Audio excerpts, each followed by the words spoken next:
Sorry, it took me a little long to start. I was logging out of everything and then logging back into everything again.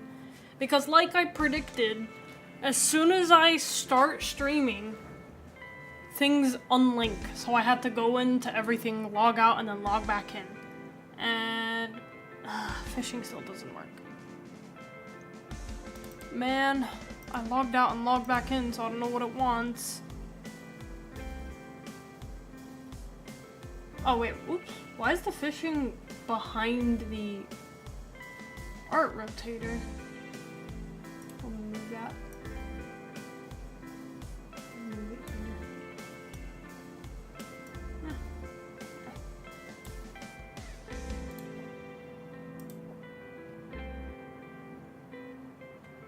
Even after logging out and then logging back in, still doesn't want to work.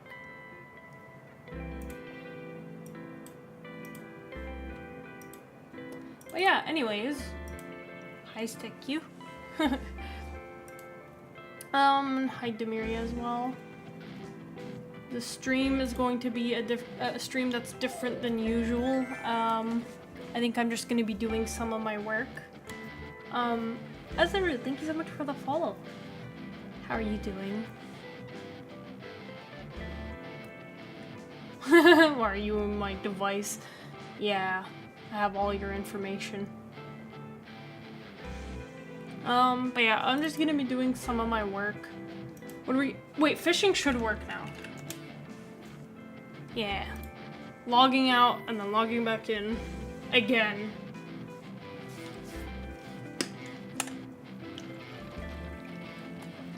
So I'm just gonna be doing some of my my work, some of my uni work.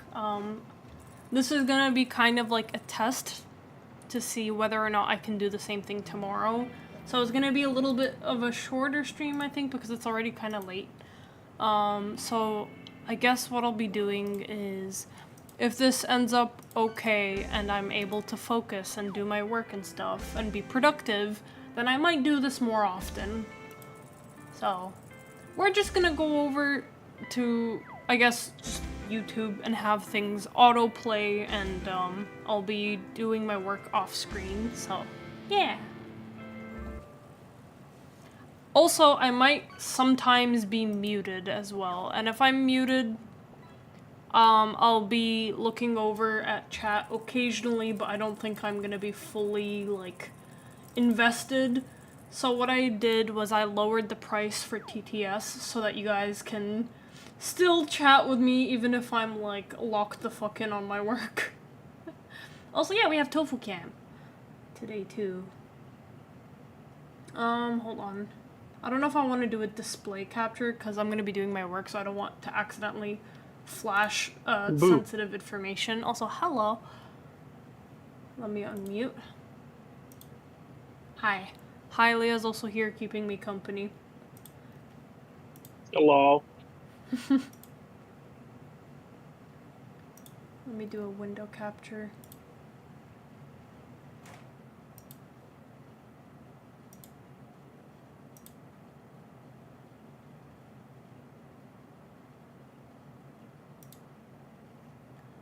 Yep. Let me move it back, sorry.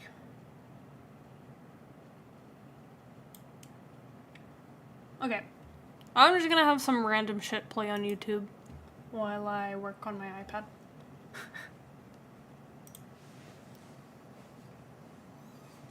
The person munching me is Hylia. He's chilling with me in voice chat, keeping me company while I do work. Nom, nom, nom, nom. Nom nom nom nom. Should I move the fishing so that it's not over Tofu Cam? Or should I move Tofu Cam so that it's not behind fishing? You should send Tofu to go fishing. Yeah.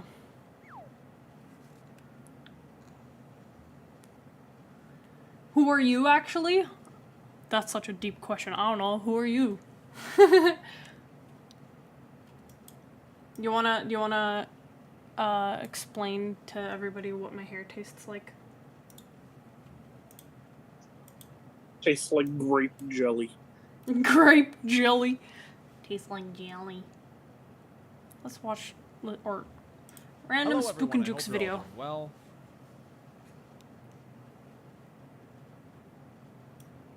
Yeah, I I literally have just glasses watched now, this and earlier. my eye doctor says that I have to wear them all the I was apparently like a minute and a half in it already, but I immediately forgot what I was what it's about.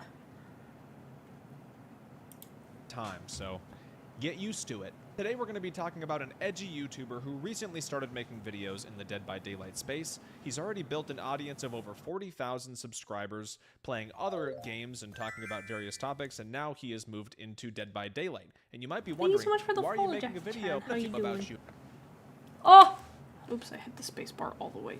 Yeah. Doctor says that I have to wear them all the time, so get used to it. Today we're going to be talking about an edgy YouTuber who recently started making videos in the Dead by Daylight space. He's already built an audience Hi, of over Ace Power. How 40,000 you doing? subscribers, playing other games and talking about various topics, and now he has moved into Dead by Daylight. And you might be wondering, why are you making a video about this guy? Because he was talking shit. There's been a few people who have come into my Twitch chat and DM me on Twitter saying, hey, there's this YouTuber who made a video about you and he's calling you out and he's insulting you. In this video, you can tell this guy thinks he's very smart and made some really great points, but in reality, he just showed that he's a giant hypocrite and has no self-awareness. Let's start by hearing what he had to say about me. Now, the fourth major type of content that you'll see is what I call the holier-than-thou public execution. Spook and Jukes, Aaron Duke, who also quit, even Sky Faction and Choi sometimes make Oh my this god, type I of miss stuff where Aaron you Duke. basically just put some random guy on Also, I'm blast for good, just being doing some annoying of my on Twitch work. or something, despite hiding names or getting people harassed and defamed. So the first issue that he has with my videos is that I put people on blast for being annoying on Twitch and I defame them despite the fact that I hide their names. Now that is a very interesting take, especially considering this guy has a 20-minute video where he's just stream sniping TTVs to hold them hostage in their matches and make fun of them the entire time. So what he did is he trapped me in the corner, so I can't get out. And I trapped him. This is literally, I have to quit. This video is just him ripping the VODs from these streamers and then sprinkling in little edgy memes that only 12-year-olds would find funny. Oh my god, you're down here. Retard alert. That's like a really strong palette for him. I don't think anyone really likes playing against me. Dude, I Not swear to only that, God, he this also always goes into happens their at the Twitch worst chats on an times. alt account, obviously. I gotta go to the talk shit customer's about house them real and make quick. fun of the way they look. Okay. Do you use that nectar to hide it? Also, I was like, holy shit, did Spooks edit that R word in? But that was, So this no, it's 20-minute the original that you video. made where you're holding streamers hostage and you're making fun of their reactions and making fun of them in other ways, and you don't even censor their names, what would you call that? You basically just put some random guy on blast for being annoying on Twitch or something. The community is just so emotional. It just loves dogpiling on people and beating them down without ever really being rational. Yeah, man, totally. You would never be irrational or beat anybody down. Like when you called this guy an it and autistic and made fun of his viewership going down because you were holding him hostage for so long. Or how about making fun of this girl for being a girl? Ha, get it? Because girls, they're icky. They have cooties. Oh, girls suck, man. So what other problems does this guy have with my content?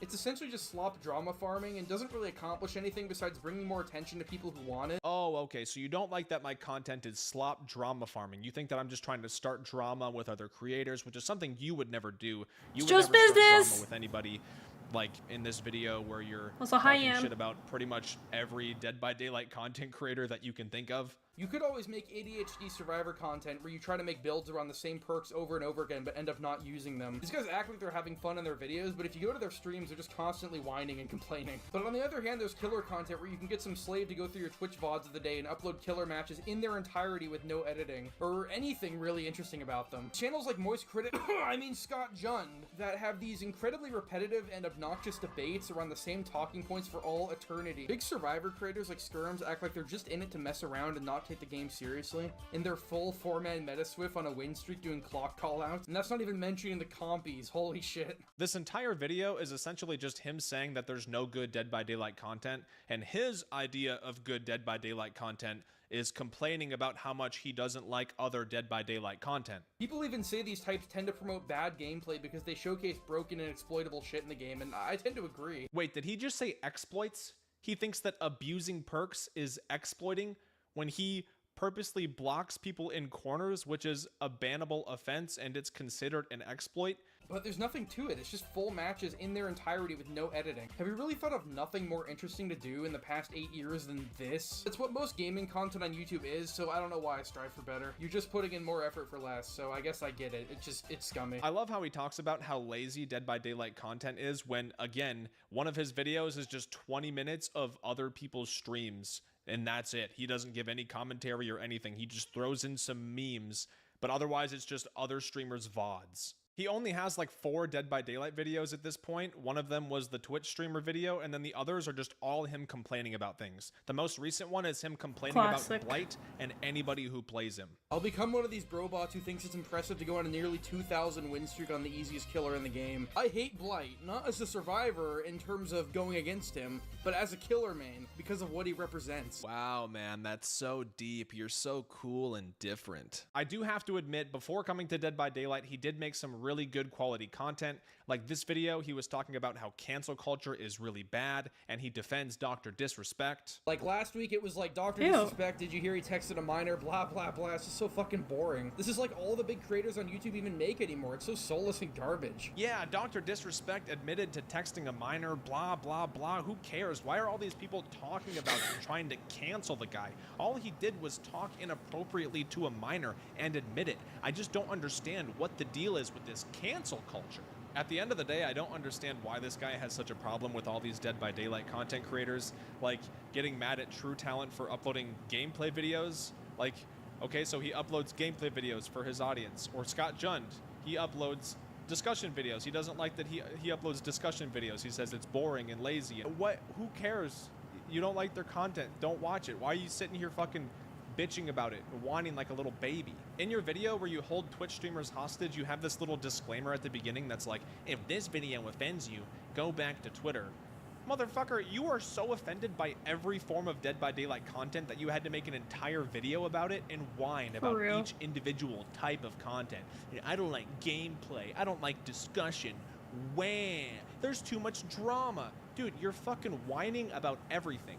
Who is the offended one here? Maybe he only made this video and mentioned all these creators because he was hoping that one of them would respond, and if that's the case, hello, I'm responding. I think this is fun. Now to end this video, I'm going to respond to the final piece of criticism that this guy gives to me specifically, or the kind of content that I make. And these creators who make these videos are just such disingenuous cocksuckers, and they'll always act coy and act like they're high and mighty for not daring to take the game as seriously as these goblins while constantly raging on their own stream. I don't understand how people don't grasp the concept of this, that you can rage at a game without lashing out at somebody afterwards and insulting and harassing them. I know this guy doesn't understand the difference because he does go and harass people and insult them personally because he probably doesn't understand the difference between a video game and reality. I do, so I do rage at games, and you know, and then I'll say GG and move on to the next game. I don't have to make things personal. You like to personally attack people, and that's your thing, that's your cup of tea. That's probably why you don't like my content, and I get that. But let's not try and pretend like raging at a game and insulting someone or harassing someone or being shitty towards another human being are the same thing, because they're not. And if you can't grasp that, I'm sorry, that's a you problem. Thank you all so much for watching. Let me know down in the comments if you think I look like a stupid nerd with my glasses, and if you have any urge to take my lunch money. See you in the next one. Goodbye. I feel attacked.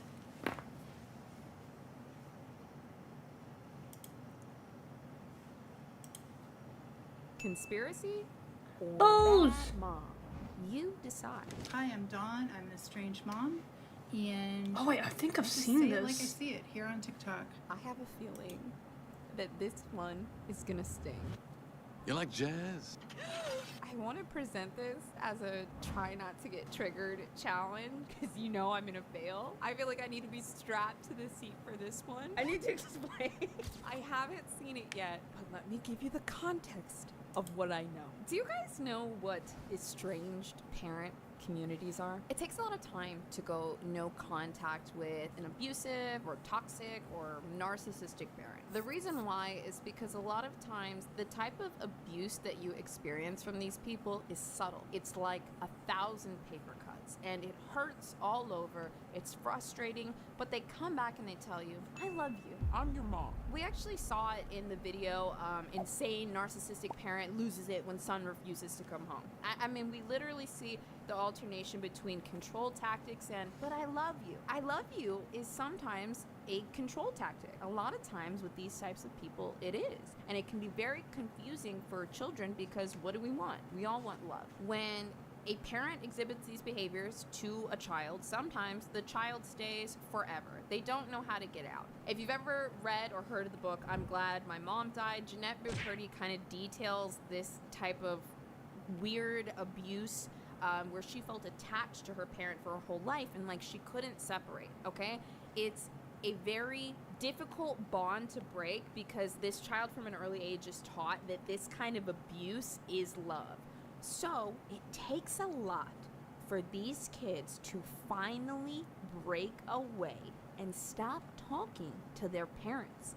It's incredibly difficult. It's like uprooting everything you've known since you were born. And deciding to go no contact with abusive people is extremely hard on the child. But ultimately, they decide to do it for peace of mind. Now, what happens is you then have this parent on the other end that can't handle the fact that they've been cut off.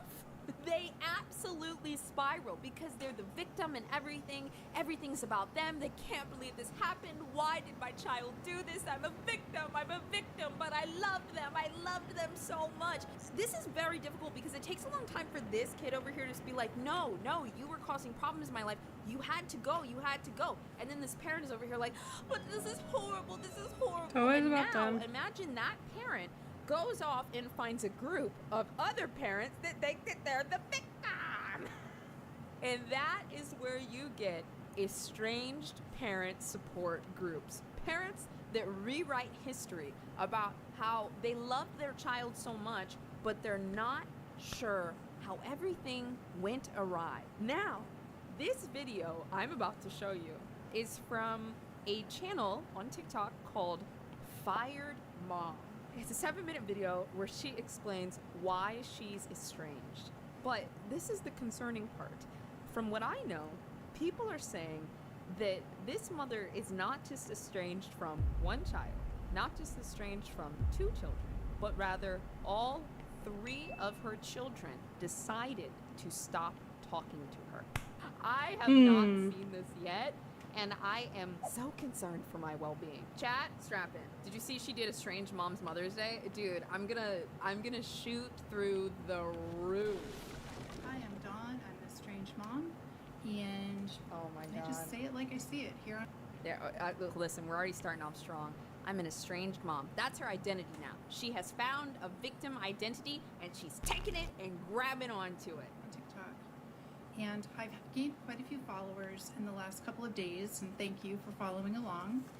Estrangement is not something that I'm proud of, and it's not something that Seem to wear it like a mothers badge. enjoy being a part of, but it does help other parents when they find that they are not alone, because being estranged is very isolating and very excluding. It's not Hi, including, it's Necro. excluding from everything. How you doing? Okay, there are some parents that I believe there's a small subset of parents that are estranged from their children, and it's probably not fair to the parent, but we're just focusing on this type of person right here. What's annoying about this is a lot of time these are people that are closeted victims in a sense, and they need everybody to tend to them. They need everybody to tend to their ego. I've got 3 sons. I'm getting supply left and right. Oh, this, triangulating the kids, oh, this. So much energy, so much attention. And when they get cut off from the kids, they need that energy. They need that attention. So when they find these groups of people that will stroke their victim ego, I'm a victim too, you're a victim. Oh, can you imagine the drama that's in these? But either way, when they first come into it, they feel good.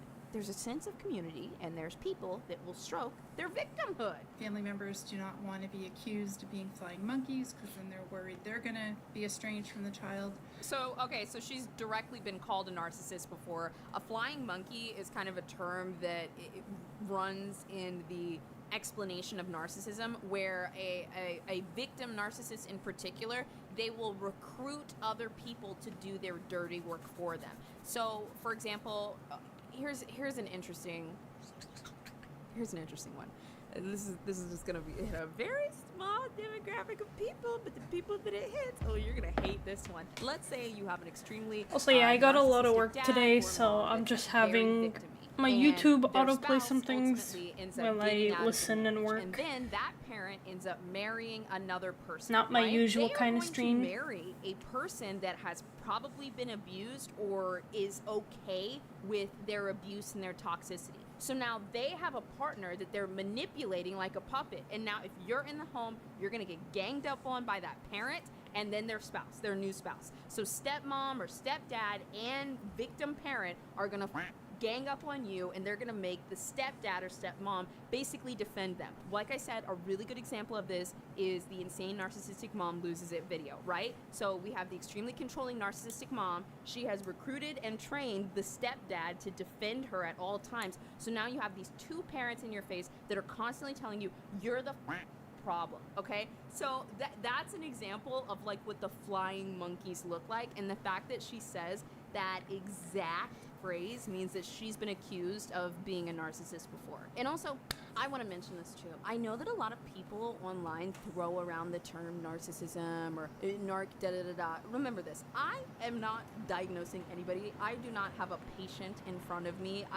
We just call out certain signs around things that might be very triggering for others that other people have experienced before. And at the end of the day, if people go around saying, well, you can't call somebody a narcissist or you can't see somebody's being narcissistic, then these people get to get away with the behavior under the guise of, you can't call that out, you can't say that. The people that have experienced it know exactly what that is. And you gotta let them call it out, otherwise these people get to walk the earth with absolutely no accountability. Oh my God, I told you I'm gonna lose it. I'm 41 seconds in! And my nose is so itchy, I'm having an allergic reaction to something. So it's just not a good place. I will share that I was estranged for close to 2 years, a better part of 2 years before I started doing anything on TikTok. And I've had a lot of people asking, well, what is your estrangement story? Because they want to know. However, my children's flying monkey has made it quite clear that I'm doing a smear campaign if I'm sharing my part of the story. That's how they feel. Here's another thing. With people, I'm just gonna say it like this bitch is a narc, okay? With narcissistic people, they want to know so bad, what did I do? What's the problem? Just tell me. You can't do that, okay? You can't do that because basically what you're doing is you're giving them the contract so that they can negotiate it. You're giving them the fuel of why you're not talking to them. So it sounds like the people on the other end here, her son and maybe their spouse or something, they were like, no, your mom's a narc. And they tried to explain it to her. And then she was like, well, actually, you're the narcissist. You're the flying monkey. You're the stonewaller. You're the this. Can't explain it to them. If you want them out of your life, you just gotta shut it down. They accused me of doing a smear campaign before I talked to anybody about my estrangement, so I'm not sure even where that came from, because that was long before TikTok. However, Oh my God. as I was thinking of a way that I could share why I'm estranged, The way I figured can I would rewrite use history. my daughter-in-law's own words that she posted on a public platform. And they were talking about me, and so people knew who I was as she shared this, and these were her words. She said, that's good he's coming around. This was in reference to someone else's husband coming around about his mother. I know my husband took a while to understand that she was never going to change. I was patient up to a point, but put my foot down when it started affecting my physical and mental health while pregnant. Dude, I gotta know, has anyone ever gotten into a relationship with somebody that was wonderful, amazing, fantastic, but then they had like a narc parent, and then you start moving towards like the wedding or something, and this parent is just butting in? That sounds like a nightmare. While pregnant. My daughter-in-law became pregnant with my granddaughter a month after I suffered a severe concussion. Here's the victim! Severe concussion. Oh my There it I have my is. concussion story that I shared just recently, and it's also in my in one of the playlists under concussion. Concussion playlist! Concussion playlists. Yeah, so this video is about One of my treating doctors. it's about a narcissistic parent being cut off and essentially finding a community of other narcissistic parents that were cut off.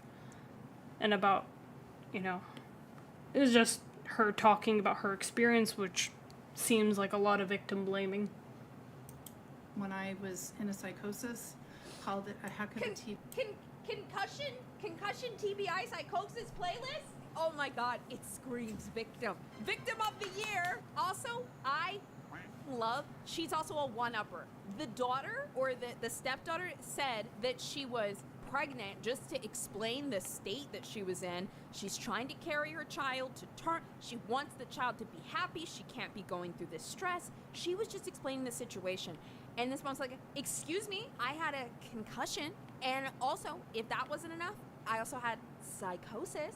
And one of my doctors said that it was the worst he ever seen. So, sorry you were pregnant while you were talking shit about me. But, like, that, literally, that's her mindset.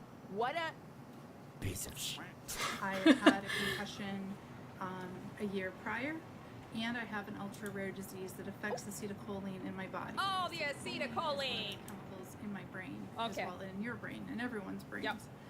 So my doctors don't know if that's why my reaction to my concussion and prolonged recovery was a part of it.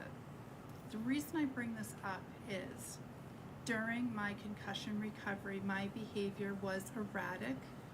My behavior was dramatic.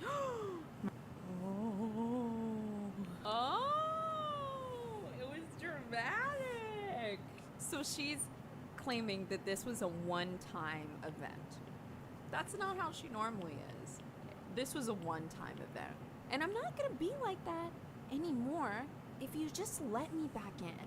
And if I do it again, it's probably because something really bad happened to me that you should feel bad for me for. And I need you to forgive me again then. And then, after you forgive me then, if I do it again and something really bad happens, I'm gonna need you to forgive me again. Like that. My behavior was uncontrollable by me. When you're in a mania, you can't control what you're doing. When you're in a PTSD episode and you've never had one before, you don't know what's going on. Is it a concussion? Is it psychosis? Is it bipolar? Or is it PTSD? Or did we just suddenly have all of these ailments at once? Now, is it possible to have all of those at once? Sure. Do I believe that she had all of those things at once and that's why she was acting erratic? No, I don't believe that. I personally do not believe this. This is an attempt to take very real mental health things that happen to people and attribute it to herself so she can escape accountability. That's such a good way to put it, yeah. Is very difficult. When you almost die. Oh my, That's for very the love difficult. of That's what God! brought on the PTSD episode. And prior to my concussion, I had been working with my therapist for No, you years, can't say that trying I to did all improve these my things. I relationship had a with my children. concussion. I And had the right to he feel said this to me way. two things. He said, I think that your ex-husband has done a number on your children. Everybody else's fault. And he said to me, I don't think your daughter-in-law is on your side. My man was trying to keep clients, okay? She was paying $200 an appointment out of pocket, no insurance, and he said, I'll tell you whatever you want to hear if you just keep coming back and swiping that card. Either that or he ain't say that. I'm not buying that. Also, this is another thing too.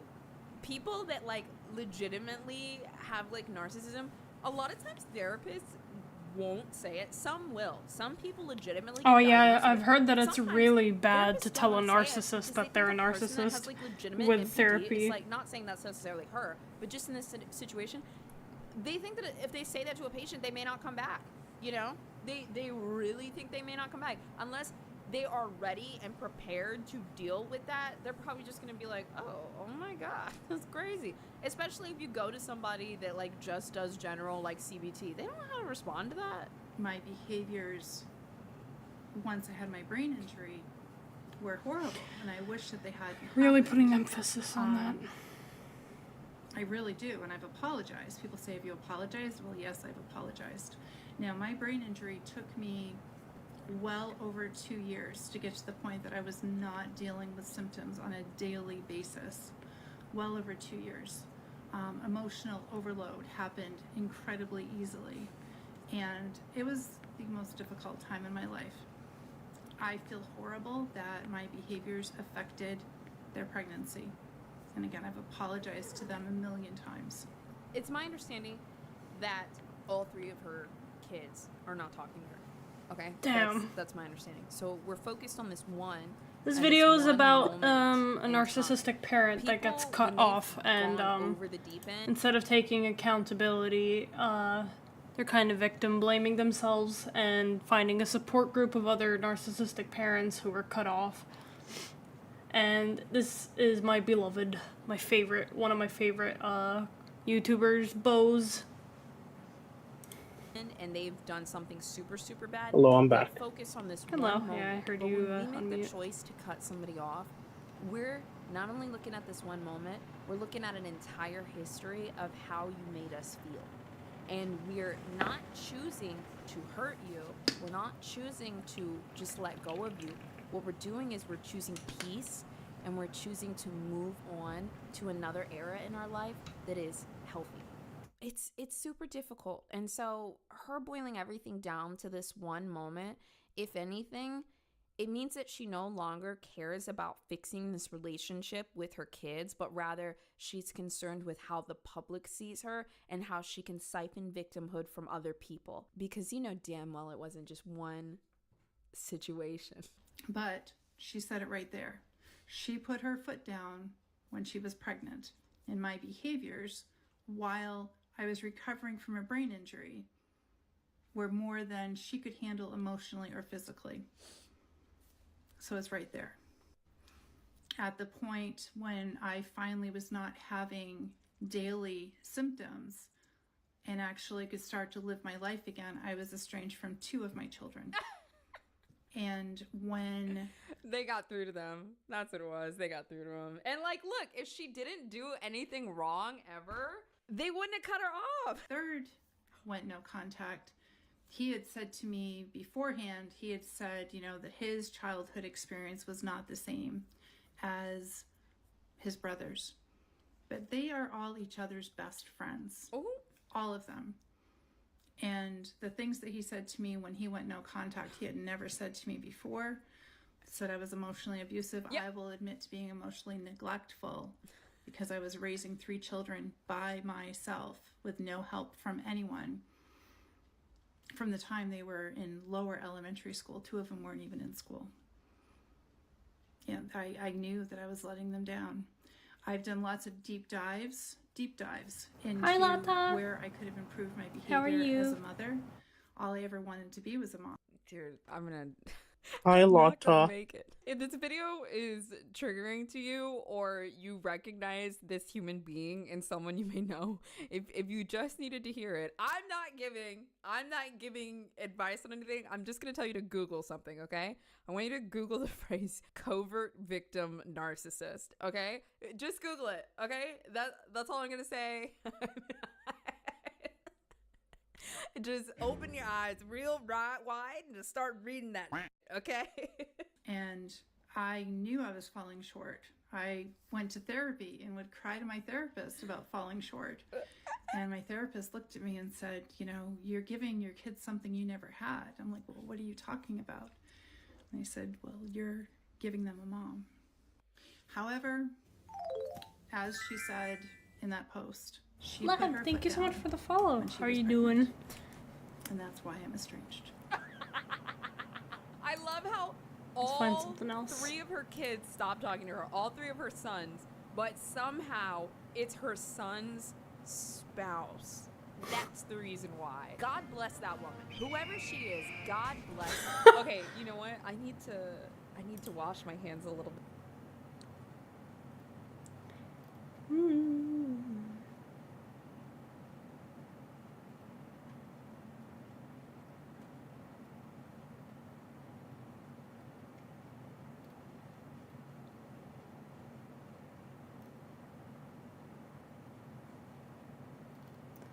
What are we in the mood for?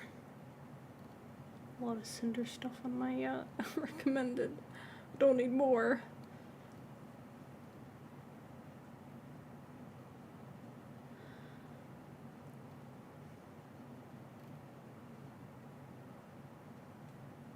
Ooh, a video essay about why Minecraft horror mods are not great. I'm a little late to the party at this point, but I'm sure everyone watching has seen some variation of this little guy. There was a craze about a year ago over the Cave Dweller and all his variations. He reinvigorated the horror scene in Minecraft, and that's what I want to talk about. I always find that To they're prepare always for a this little video, too I've over gone the through and top. played a large Yeah. horror mod pack and 3 standalone The mods, subtlety of including the Minecraft's original Cave horror Dweller is by what God. makes it so This video is good. not an in-depth mod review. I only spent an hour or so playing each one, so my opinion is not extremely rounded. I will be going over them, but the point of this video is to highlight the fact that vanilla Minecraft already exceeds in its application of horror, and all these jump scare slop mods simply prove that fact. To begin, I'd like to go over the history of horror in Minecraft and discuss the creepiness of old versions of the game. Not a timeline or anything, more like a nostalgic reflection. To begin, the sheer emptiness of these early versions is scary. Not all the time, not every second, but with the right combination of silence, fog, a sting of ambience, it is. But before I get ahead of myself, what does that actually mean? What is scary? Before I say anything else, I have to define exactly what I mean when I use that word. The dictionary very straightforwardly defines the word scary as frightening, causing fear. But this is a video essay, so we need to get semantic and slightly preachy. Atmosphere is what makes a game scary. Actual fear in gaming is crafted and defined by how well the developers and designers are able to create a specific atmosphere. A tone and mood based in unknowns, in mystery and threat. No matter how many jump scares you throw at the player, that's not going to leave a lasting impact nor create a pervading tone. And having a poorly keyed PNG scream in my face does make me jump, but then it makes me angry that such a diabolically pathetic attempt at horror was just thrown at me. Though, there is room for jump scares in games. Look at Alan Wake 2 if you want a good example. Getting But startled jump is not scares the don't same as create being actual scared. fear, and they do need to be earned. So what does create actual fear, I hear you asking the pretentious video essayist? This. Also, I think my volume might be a little bit loud on stream. That feeling of pure isolation being thrown into question by a strange distant noise. In this seemingly simple world, are you really alone, or is that ambient sting indicative of something unseen chasing after you in the mines, watching you, and waiting? Horror has always been a part of this game. Cave, ambience, and the creepy music discs 11 and 13 were available during alpha builds, and mobs were there too, evidently suggesting a creep factor was at least somewhat intentional. Take this quote from C418 I'm putting on screen as further evidence. The discs are the most obvious source of intentional horror, and I do really like them. As a child, they were the backing track to my consistent nightmares. Just listen to this sample to refresh your memory.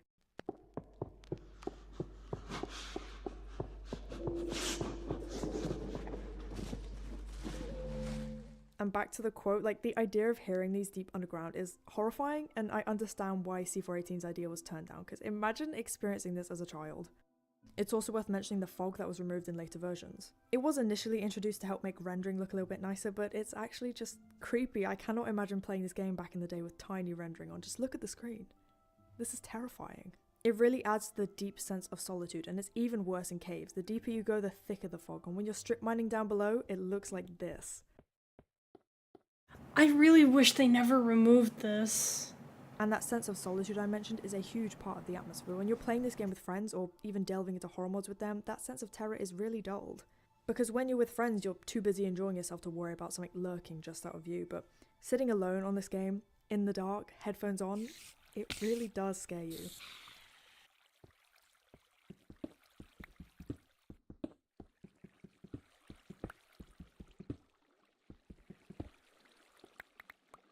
I love the way classic Minecraft can evoke such a scary atmosphere, despite the fact it is really a simple world. And people felt the same way years ago when playing. That's why Herobrine became such an iconic figure. People wanted a way to express the horror that Minecraft can induce. They wanted a figurehead for the mysterious side of the game. And what could be a better choice than duplicating the lonely protagonist, mirroring you onto a version not quite right? There's definitely an aspect of uncanny valley in this design, and it shows that making something really scary can be done through very simplistic means. It doesn't need to be an in-your-face, exaggerated design. In case you don't know the history of Herobrine, I'll go over it briefly, though I'm sure there's deep dives out there for those who are more interested. The first story didn't even include a Steve model, but instead reported a sighting of white eyes after listening to the 13 music disc.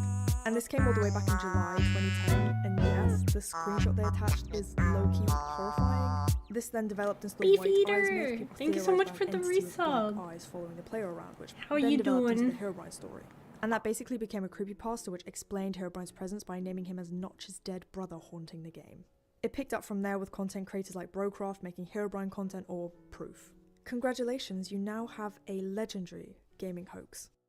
As I've said, I think Herobrine's appearance is genuinely very effective horror-wise, more so in the early days of his mythos. He's a bit of a joke now because we've all grown up and he's not a mystery anymore, he's simply a known part of the fandom. We know now that there's no chance to run into him in our worlds.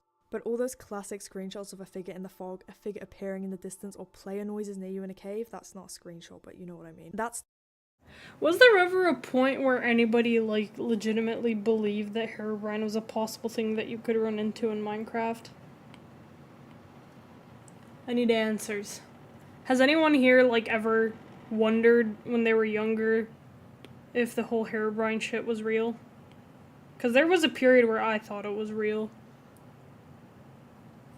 And I would look through the logs of, like, updates of Minecraft. Cause the whole rumor where you could see in the patch notes like Herobrine removed or something. I did, but I didn't play Minecraft. I see. Yeah, cause there was a moment where I did. Stuff holds up to this day. It is seriously good horror. And the fandom did add more to his simple design over the years, as we see early on as White Eyes developed into Herobrine. Instead of just seeing a figure in the distance, you could now find redstone strip mines or mushrooms on trees indicating his presence, or maybe even a pyramid in water. As I said, he became less mystery, more just part of the fandom. But regardless, his presence and invention is great evidence towards my point in this video. Just because he isn't scary anymore doesn't mean his influence and importance should be disregarded completely. Point is, the game already understood how to be scary and unnerving. It did so by doing absolutely nothing. Our imaginations worked wonders with this empty world and ambient sound effects. By adding extra bullshit like a chance of finding redstone mines, the real horror would be completely dulled. By actually adding Herobrine, he is completely ruined. Yeah, the jump scare will make you jump, but then you'll get used to it, and it'll get boring, and it'll mean nothing. Overall though, the creepiness of old Minecraft very effectively creates an atmosphere and lends itself well to myths like Herobrine. It's very clear that simplicity is at the heart of good horror. Even the overt aspects like the cave ambience or music discs are not over the top, they're subtle and terrifying to new players. The fact that I can still get unnerved by this game after hundreds of hours spent playing over many, many years is a testament to the atmosphere. There's a fear that comes with boundless freedom. When nobody's there to instruct you, to explain the lore or story behind disturbing music discs, to explain why there's abandoned mineshafts hidden deep below ground, and to explain why sometimes you hear them moving as if something is still down there.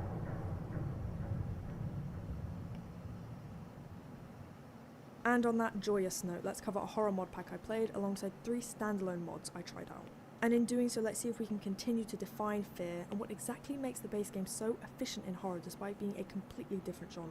Afterwards, we'll compare with another survival game I enjoy, and then look at the more recent developments in Minecraft's base game horror. So if you couldn't tell by now, I am a big fan of the horror genre. It's difficult to actually scare me, so my opinion in this essay may be slightly skewed from the typical player's experience, but I also like to think this gives me credence on the subject. So let's continue pretending I'm a professional worth listening to. The mod pack I played was called Cave Horror Project. It's pretty popular over on Forge Mods, which is why I chose it. It seemed a good representation of the state of horror mods right now, and a good compilation of them, and basically it just proved everything I'm trying to say here. Placing these random corpses around does not make me afraid. It doesn't build atmosphere. In the right situation, maybe alongside other structures, this kind of thing could be somewhat effective, but it isn't in this form. And this trend continued as I played more. Throwing a bunch of mobs at me doesn't make me scared, because these designs are not intimidating. I'm just sat here praying for a minigun so I can shred through these inconveniences. The extreme darkness is kinda cool, but alongside the massive mobs, all it really serves to do is lock you inside during the night. And that gets boring very quickly, especially when sometimes you're not even allowed to sleep. However, there were a few good details in this mod pack. As I mentioned previously, actually adding Herobrine completely ruins him. When I saw him standing around, it felt like nothing. But when I heard this whistling,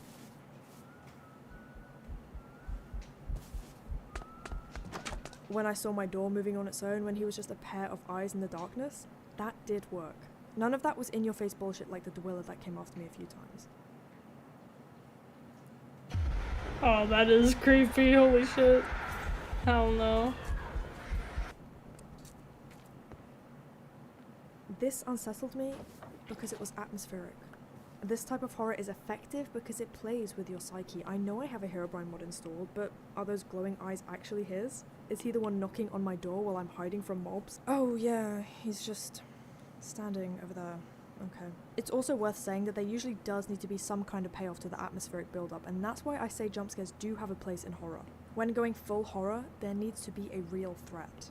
This payoff didn't exist in early Minecraft because most of the horror was unintentional, and that's partly why people created Herobrine, as a proxy payoff to what they were feeling. But if added, the payoff has to be timed perfectly. It has to be given to you after effective build-up, and it has to be earned. The jump scares in this mod pack were not effectively earned. They were literally just there to make you jump. They mean nothing. And don't worry, we are getting to the warden. Just let me get through this section. Let's move on and cover the 3 standalone mods I played, which include the Cave Dweller, the Anomaly, and the One Who Watches. Yeah, no, these are all too much. Cave Dweller. He's kind of cute in a weird way, like, he's just a creature, and it isn't his fault that he's like this. There are a lot of videos on this guy and the various mods he's in or has inspired, but here's my take.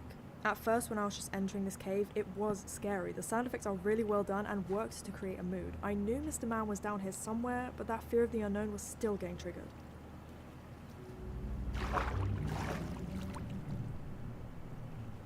But then he just appeared here like a ghost, and I was more confused than scared. It was like seeing a Jehovah's Witness show up in the middle of the day. I was like, what? I thought I somehow missed him. I mean, from my streams we know I'm somewhat blind, but no. He spawned behind me once I turned, and I had no way to react. It's not often mentioned in horror discussion, but you do need a way to escape the situation to make it effective and not repetitive. And it's usually by either running away or hiding, but fighting back is an option sometimes. If I can't do any of those 3 things successfully, if I'm just supposed to sit and die, then it becomes a chore. It makes me bored and annoyed, not scared. But I do understand why the Cave Dweller brought a new spirit to the scene. It is a simple concept which I appreciate, and I'm sure most people would find it terrifying. I can definitely picture him on a multiplayer world causing absolute terror in the players, but as I've outlined, I think the execution of the monster is quite flawed. Yeah, I don't know. The Anomaly Cave was Dweller somewhat just insane at seems first, like a and maybe because of my warden, old but creepypasta, everywhere. I do like the idea of Hi, having a game Iris. wherein something is just wrong. This just wasn't scary though. How are It you was cool to see doing? Herobrine slowly devolve into this Hi, messed up creature, but Iris. there wasn't any added sound effects or ambience that would help with the mood. I basically just waited till night to see the new stage in this guy's disease like I was some Victorian scientist. This jump scare did get me, but it came out of nowhere, so I wasn't exactly afraid.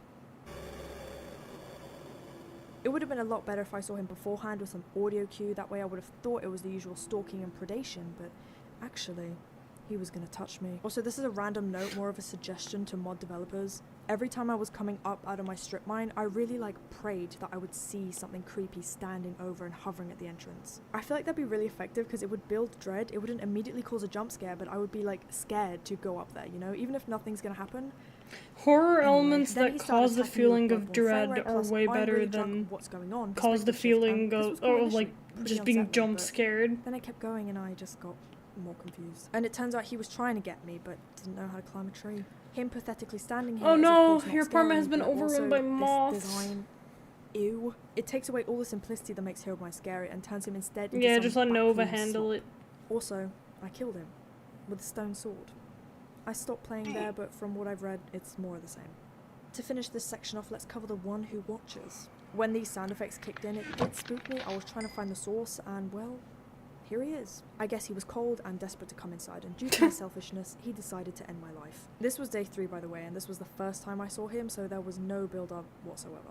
And from then on, it was the typical Herobrine mod, which shows the monster lingering around way too much. Him popping up here for a few frames was a fun way to play with my psyche, but I prefer more atmosphere than just showing your hand 100 times. For example, this tree scratch was a nice Wait, touch, what? and I this missed effect was it. pretty atmospheric. Hold on, let me go back. And from then on it was the typical Herobrine mod which shows the monster lingering around way too much. Him popping up here for a few frames was a fun way to play with my psyche, but I prefer more I can't find the atmosphere than clip. just showing your hand 100 I assume times. I was For example, his hallucinating. tree scratch was a nice touch, and this effect was pretty cool, but then he started appearing left and right again, and I didn't care. The part about overplaying your hand is also a point worth making as we wrap up this section. When your horror is based primarily around one big enemy, you need to show them sparingly, but still make their presence known. Mr. X from Resident Evil 2 is a great example of this. He is peak horror and one of the scariest enemies I have ever had to deal with. That is so Constantly staring true. a creature in my face Mr. makes X me is bored. horrifying. If fear completely leaves, this one who watches goes from scary Wendigo to my creepy neighbor Dave almost instantaneously. So, are these mods Creepy terrible? neighbor That thing just looks like a silly little guy. guy. No, that is Right. not what I'm She saying. just I think called him it'd my be fun creepy to have neighbor in a multiplayer Dave. world with a few friends who scare easily. And I know that the Cave Horror Project Hi, and most horror Al. mods How are you not going for doing? anything subtle. They advertise themselves as in-your-face, jump-scare-filled journeys. And there is a place for that in horror, especially for younger people getting into the genre. I'm sure something like this is very entertaining for their attention spans. But they are not effectively scary. You'll have gotten over the PNG loud noise combo by the next day. You know what I haven't gotten over though? My numerous escapades as a child tearing through Minecraft worlds trying to prove Herobrine's existence. That one time I found a pyramid in water, the time I found mushrooms on trees and trees completely stripped of leaves. A fire burning in the middle of a plains biome, a cave noise when I was up late strip mining. That's the kind of fear that means something, and the kind of fear that stays with you. I'd like to take the time now to briefly bring in another game which succeeds where Minecraft mods fail. And no, it's not Outlast or something completely unrelated. It's Don't Starve. Together, I guess. I cannot even describe how I felt the first time Deerclops came after me in this game. I knew that something would come for me in the winter. I wasn't sure what and I wasn't sure when, but I knew, and I knew I had to get the hell out. I didn't even get a look at it the first time. My screen started shaking, I saw some toes, and I was like, yeah, bye. I was plunged into darkness, having to move This my is entire exactly base in the why middle of I winter will in the middle die of on the floods. I hill didn't of know how to deal with it, Amnesia. and I probably didn't The survive original it. This Amnesia game, in my is opinion, still one of a the best masterclass fucking in horror games atmospheric to horror. ever. It has similarities ever with Minecraft horror in game. both your main goal really is to survive, Amnesia your does base, it fight so bosses. well, where Of they course, don't Don't Starve throw is horror stylistically in more your horror face than all the classics, and more time. apt to comparison to Instead, mods, not they vanilla. make you The game is terrified very of good just at keeping you on edge being constantly, in the without ruining entire mansion. horror experience by throwing things at your face, which is what most of these Minecraft horror mods do. I remember when me and my friend ran into one of those moving tables at night and it terrified us. We were screaming in terror due to a table. That fear wasn't achieved through jump scares, just pure atmosphere, mood, and tone. However, this is not a Don't Starve video. I'd love to make one or a few, but for now let's get back to Minecraft and take a look at the recent additions to the base game. Deep Dark and the Pale Garden. This whole video is supposed to prove that vanilla Minecraft does horror better than its mods, and here is the part I proceed to do. I have Don't Starve. It was gifted to me by Kata, but we still never got to playing it. On the list among Despite the Warden being released ton of all the other way back in things. 2022, I had my first survival encounter last year. 2024 was the year I decided to go and find the Warden, and let me tell you, it was terrifying. Even with my friend, we were shitting ourselves. There's nothing else to say besides that. Deep Dark is horror perfection. It's impressive how the devs were able to take the mild horror of original Minecraft and go full throttle with this biome, and do it so perfectly. As I covered earlier, the original versions were creepy in their own way and already better than the mods in most respects, but Deep Dark takes it to the finish line. Whilst horror mods, as I've covered, like to overplay the hands and throw the monster in your face repeatedly, Deep Dark is instead kept hidden underground and is completely avoidable. I'm sure there's plenty of people out there who leave as soon as they see that dark colour creeping into their vision. I was one of those people. This allows for the dread to build, for the atmosphere to grow, and when you finally have the Oh my god, the courage to venture Deep in, Dark that being pays off. right next to the You lush are caves. terrified. Even That's then, the evil, Warden because is like still I not would shoved in I your would face. I would There's a feel high likelihood trapped. The biome is small, and you may only find a few skulk sensors, and if you do find a Shrieker, it doesn't immediately summon him. You still have the chance to run away, and most people do. The Shrieker is a good example of a fair and effective jump scare. It has a great build-up, it's not a PNG in your face, it's not in your face at all. This going off is scarier than every jump scare I experienced in the mods. And, of course, the Warden itself is a fantastic mod. The biome is part of the experience, it causes a constant build-up of dread, especially in the ancient city when you have to move carefully around every corner. The Yeah, design is same actually Iris. scary The and first pretty time unique I've compared to the encountered the Deep Dark biome was literally like last week. I revived my realm. And me, Hylia, and Rake set out to find the deep dark biome for the first time because none of us had ever been there.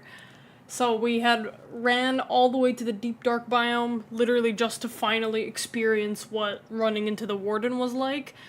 And I swear to God, we were fucking shitting ourselves the entire time. He's horrifying. Slop in these mods. It matches the environment, it's not overdone, there's still a subtlety to it. I was on It looks like a sniper force of duty because I nature, didn't want to as get the close to devs those intended. bitches. The darkness effect when it emerges from the ground is a great addition, and the sound design is similarly great. I haven't made a huge point about That's sound design horrifying. yet, but its importance in horror shouldn't be understated. A lot of the atmosphere in good horror comes from the sounds because they let you feel the presence of the enemy without overplaying them.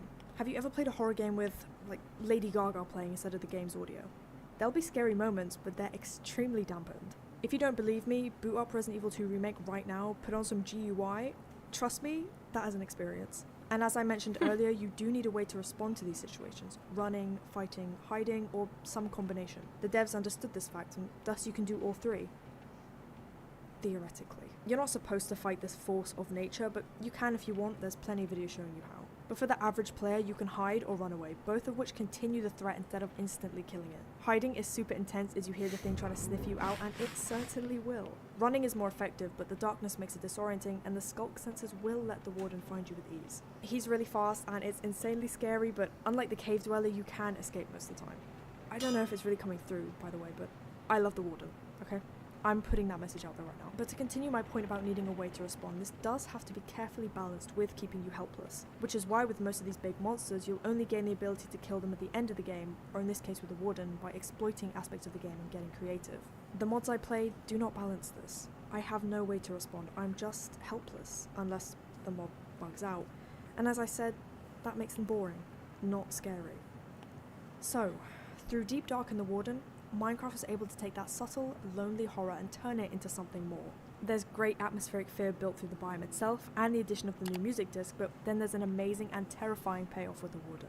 It is a little bit unfair to compare this company with a large team and large funding to independent mod devs, by the way, I do know that. I'm sure Mojang had a lot of horror connoisseurs come in and advise them in creating the Deep Dark, but I do think it's possible to create a quality horror mod that uses techniques effectively.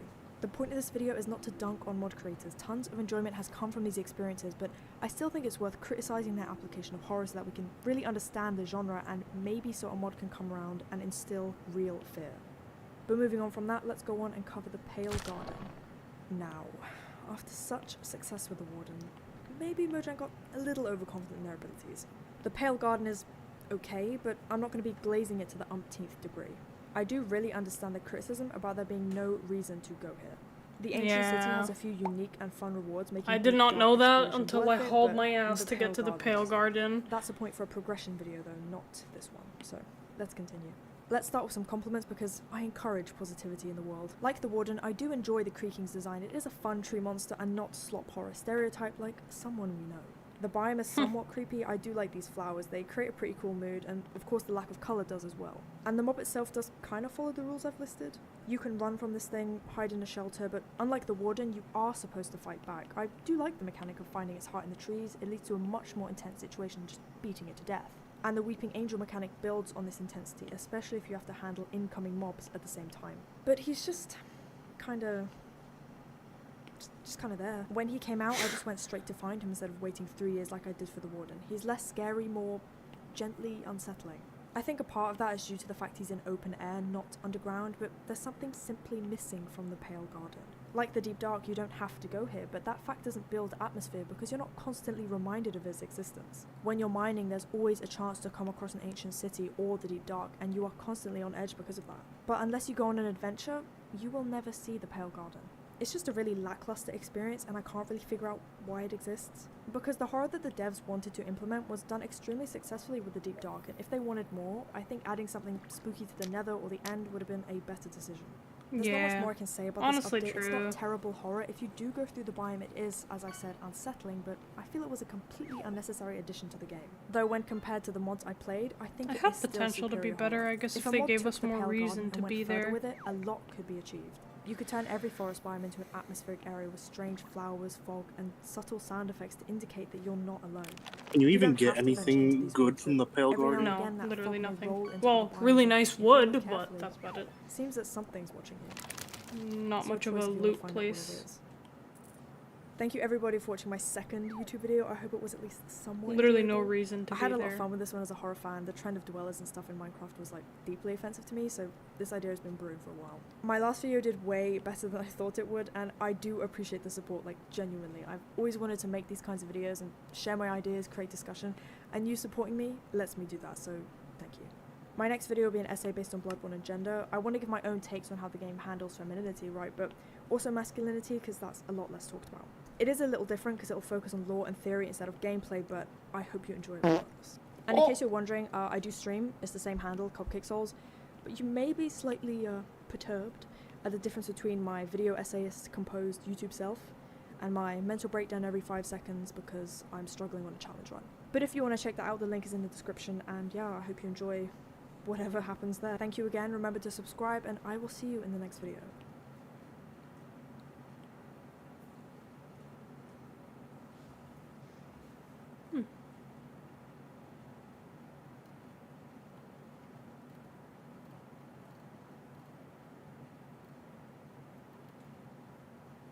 More Minecraft horror content.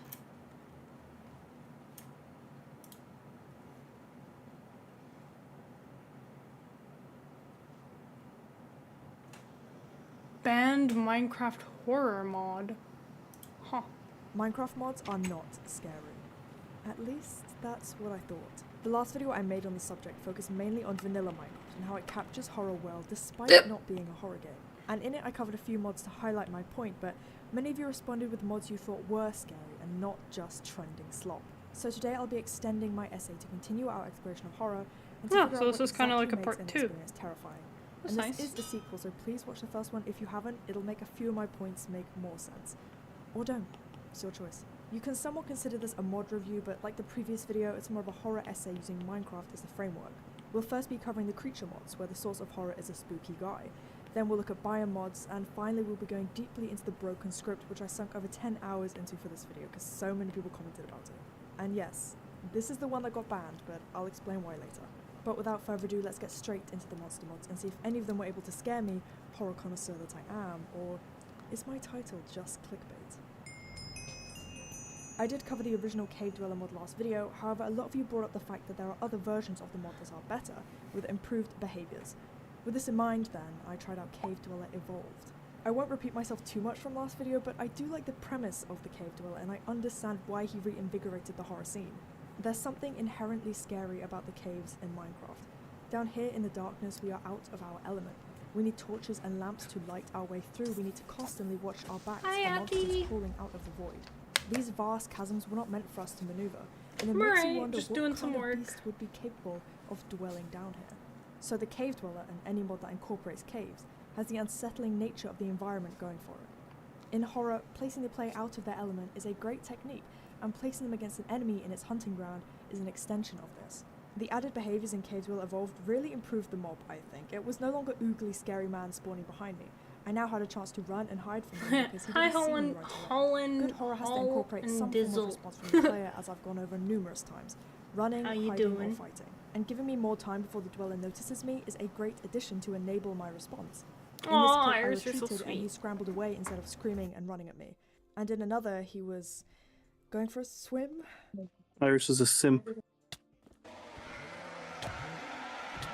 So I could have run, but I wanted to see if I could fight him, and I failed, but he didn't kill me instantly, which is good. And in this encounter, I was able to use lava to trap and kill him. A basic rule of thumb is that if there's no way for me to escape an encounter, I should be able to fight back, so this is good. When your horror is based around one scary dude, you can't have it instantly kill the player, it just doesn't work. Think of all the great horror villains you know. Do they eliminate you in one touch? No. And they still remain Alright, I'll scary. call you Dusty then. Don't mind me as I again bring in the wonderful Mr. X. You asshole! The other stalkers of Resident Evil also work for this point, think Nemesis and Jack Baker. There are the occasional scripted instant death events, but in a linear game where you respawn at the beginning of the level, they can work. It can't work, however, in an open world sandbox where Hey, we got instant Tofu elimination Cat. can completely interrupt the gameplay. So I'm glad that in this version of the Dweller, instant death is not in the equation. It turns encounters into intense survival situations. Your choices and your reactions will affect the outcome. That's also a key aspect of good horror, and it's seen in the Deep Dark as I covered in the last video. You are the one who spawns the warden, and in other stealth-based games, you are the one who runs out of the hiding spot prematurely, alerting the monster to your presence. Your actions have consequences. Your hesitation, your impatience will make you suffer. But the thing is, and this point is really, really important, most consumers of horror don't want to be disturbed or terrified. They want to be thrilled. General audiences don't want fear to have a lasting impact. They don't want to think back to a game and feel uncomfortable. They want to laugh and get excited. And I think the Cave Dweller captures this point very well. It's not extremely atmospheric or intense, it doesn't disturb you deeply. You don't walk away horribly affected by this beast, the memories won't linger and invade your very nightmares. And yet, it's still really, really popular because it's thrilling, it's exciting, it makes your nerves jump, at least until you get used to it, which I did pretty quickly. And this can be an issue when developing horror. Should you appeal to the general audience, or should you appeal to proper fans of fear? And at the end of the day, it's your decision, but if you appeal to general audiences that want thrills and rollercoaster rides, you aren't really going to get a great horror experience. But that point aside, I think the Cave Dweller does have its place in the horror scene. There's no super loud in-your-face jump scares, and the ambient build-up is actually quite good. The sound effects are great, and there's less of them in the evolved version, which works that dread. You're not sure when you're going to see him, hear him, and you're not sure what he's going to do. The thrill most people look for is provided by the Cave Dweller, but I don't think it's anywhere near that upper echelon of horror. And to be honest, most mods that just add a scary mob can't reach this echelon because it's simply not enough to form the ambience and atmosphere necessary to create a truly scary and lingering horror experience. And another point, if you're someone who likes mining, this mod will quickly turn into a chore, even with the improved behaviours. There's no way you can avoid it spawning as far as I'm aware, unlike the Warden. Thus, the initial fear will soon fade, and all you're left with is an annoyance when you're down looking for diamonds. If I were to improve this, I would maybe add a crafting recipe for some kind of repellent. Let's say the Dweller is averse to redstone. It could be anything, but let's go with redstone. The ore itself can help you, lighting it up will temporarily make the Dweller flee, but not permanently. To stay safe, as the mining friend, you can craft redstone torches which the Dweller will put out to up the ante, or beyond that for even more safety, a redstone-powered headlamp or, something. I'm just throwing some ideas out there, you guys may have even better ones, but that's just my thoughts. I haven't had the chance to play the Bedrock Cave Dweller though, I am aware of it, and many of you commented about its quality, so please let me know in the comments if it's a huge improvement. That's all I have to say for the Cave Dweller though, so let's move on and cover the next mod. Now, as I just covered, Cave Dweller isn't the peak of horror or anything, but it has its place, and I do generally like it. The Knocker, on the other hand, is just, I don't really know how to put this nicely. I've discussed jump scares previously. They have The Knocker? When they're used sparingly and used after fair and earned build-up, they can be great. They can be an alleviation of deep dread, paranoia, and atmosphere. Random jump scares like the one the Knocker threw at me, for example, this one, jump scare warning guys, they're just, what the fuck? They're just terrible. I physically rolled my eyes, and it made me mad, actually. It offended me. It was not earned. It was just rubbish. I do appreciate some aspects of this mod. I like the door opening on its own, but when that's the only atmospheric event, it gets boring and it's not enough to develop proper dread. It's also good that the enemy doesn't rush me day one, but these jump scares annoyed me so much that I'm really struggling to be nice to this one. Unfortunately, or maybe fortunately, that's all I can say because every time the Knocker spawned, my game crashed. Apparently it's a known bug, I couldn't figure out how to fix it though, so if you guys have experience with this mod, comment below and let me know how the actual mob acts. Is it any good, or is it instant death, oogly boogly man? Moving on to the next mod, I did like this one quite a bit, though I For real, wouldn't call Demaria. it scary. The premise of this mod is somewhat similar to the extension of the Pale Garden which I suggested last video. The Wilted is a monstrous relative of the Creaking which comes out at night. Oh, that's cool. Wilted? The added sound effects were great the first time I heard them. I froze up, it got me pretty good. And before we get into the mod, let's emphasize the point of these sound effects a little, because if playing these mods has taught me anything, it taught me the deep importance of sound design. I did mention it in part 1, but I didn't give sound design enough credit. Taking my headphones off makes playing horror so much easier. Try it. I promise you whatever fear you're feeling will lessen instantly. Intimidating sounds can deepen dread and also clue the player into an incoming event, which allows them to form their response. Yo, you to caught run, Hylia. hide, or fight. But if sounds always come before an event, it Me? can be a detriment because the horror will get repetitive too quickly. Adding a bit of variation and randomization with the sounds is good, I feel, and the same idea can be applied to the monster's behavior. Adding randomization to the cave dweller improved him greatly, as I've covered. A lot of this is a balancing act. Less is more, but sometimes it's not enough. Jump scares can work, but typically they don't. And even then, this is all my subjective opinion. I'm well versed in horror, but don't take all these words as fact, okay? They are far from it. The sound design was good, and this fog rolling in was also a nice addition to build atmosphere. The thumping was another thrilling addition to the mob. It reminded me of Deerclops, who I've glazed already. But then he spawned, and this happened. What the fuck? Oh my god, what the fuck? I was very lost, and that was a bit much. He lunged at me and destroyed me like a pro wrestler instantaneously. I stood no chance at all. He also didn't move upon my death, so he was camping my bed like it was my duo's reboot card. I had to speedrun the creative command, which is just annoying, not scary. This torch mechanic is fun, but I'm not sure I would have figured it out in survival. He covered up my light so fast that I didn't notice it was even happening. Maybe over more encounters it would have clicked like Sekiro, but it wasn't obvious enough, in my opinion. So I moved on to a new world and prepared myself to properly respond to this guy via a hidden skill I like to call creative mode. I waited and waited, and once he arrived, I took it upon myself to test all of his behaviours so I could fairly evaluate him as an oogly googly scary man. Somewhat like the Warden, the Wilted is supposed to be a force of nature, a natural disaster you have to survive, not fight. But his trigger has nothing to do with the player, unlike the Warden, which you have to seek out and spawn yourself, which is, in my opinion, a more engaging application of horror. I like to have some accountability in this situation. So if you can't fight, can you run? No, as far as I was able to tell, you can't run from this thing because it runs very fast after you and even teleports over to you. And alongside that, it has a long grab animation to pull you over. It definitely would have been better if I could run, at least for a little while, to get myself together like you can with Deerclops. So, can you hide? Kind of. I tried hiding in this igloo for a while, and it was really chaotic trying to clear all my torches. This wasn't scary or disturbing in the slightest, but it was fun. I was kind of wishing I could invite some friends because I knew this would be chaotic as hell with a group. He then thumped over and started breaking my igloo down, and out in the open I realized I had a cooldown on my torches, which adds to the threat. I think it's a good addition. I desperately ran into the next building, and the process repeated itself. I actually lit the building on fire to keep him away from me, which seems to be the best tactic because he can't put it out quickly like the torches, but then it became day and he ran off, so I survived, kind of. But what can we learn from this mod, Dr. Cupcake Sauce, I hear you all asking? Well, basically, the scary mob shouldn't feel like a boss fight. It's exciting and fun, yes, but it's not disturbing in the slightest. The lead up is spooky and the sound effects are good, but when the Wilted spawns, it feels like I'm surviving a weather mod, like a hurricane is sweeping through my village. I don't feel like there's something unknowable coming after me.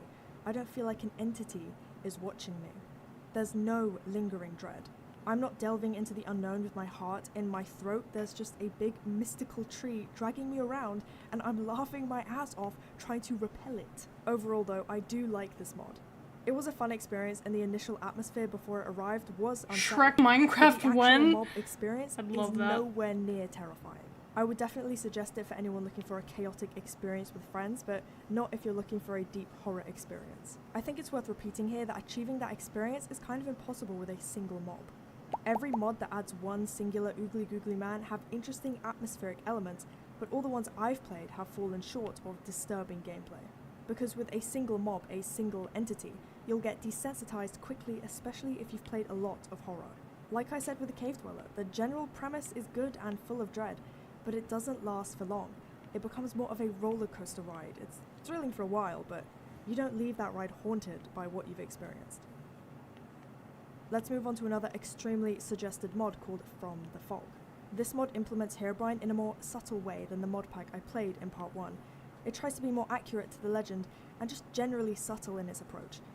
Trying is very different to succeeding though. Nothing happens in the first 3 days, which is okay, but as I knew I was delving into a horror experience, I would have liked a few strange things, even if that just means a few unexpected cave noises. Because the first thing I saw that happened after 3 days for now. was this. My back's starting to hurt. I'm glad there was no loud noise, but I'd still consider this an unearned I do want to jump finish scare, this video though. because there was absolutely no build-up. Nothing happening at all does not count as atmospheric development.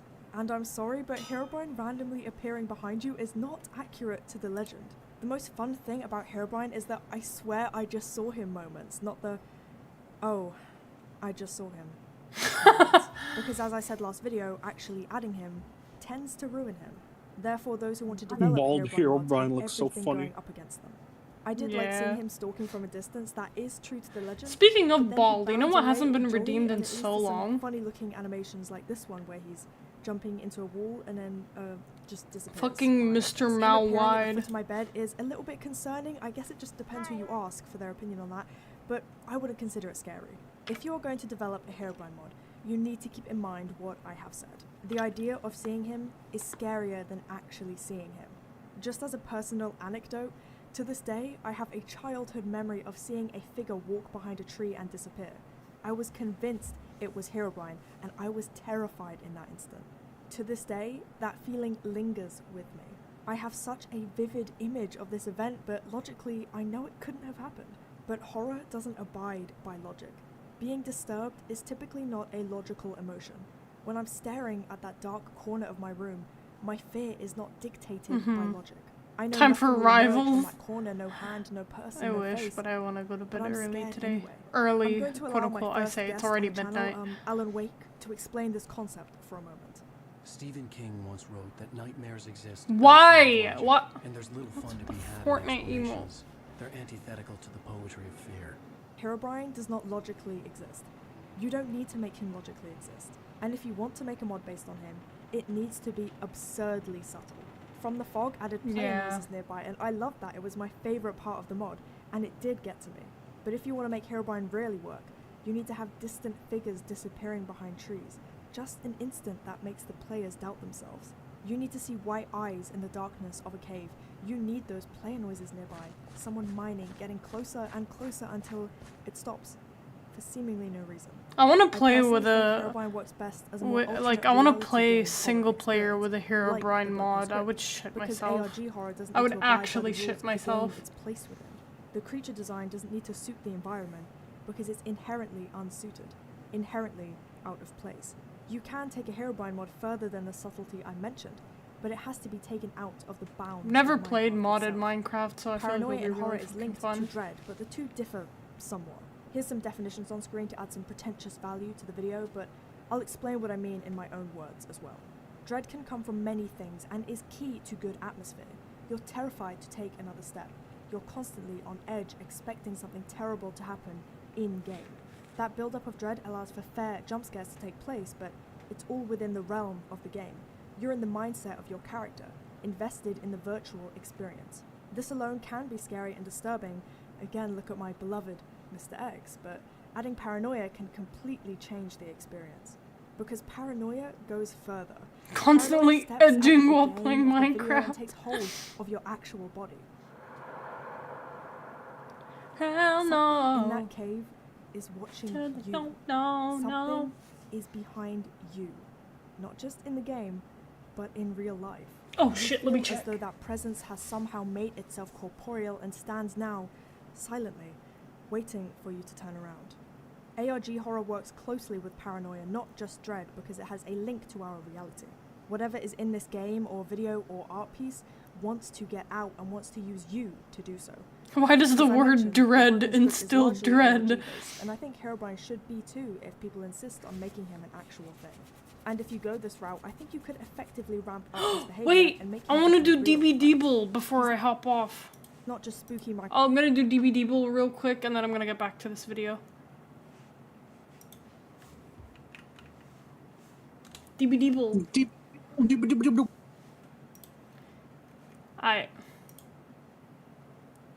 Guess today's killer. The nurse. I can't type.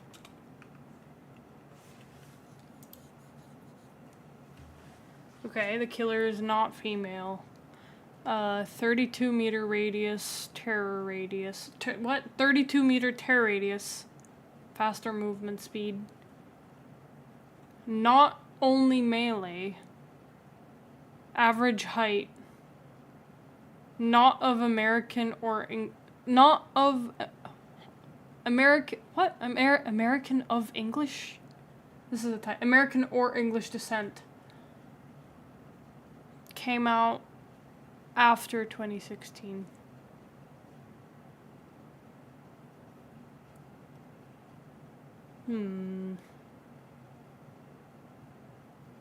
Legion is considered short, so it's not Legion.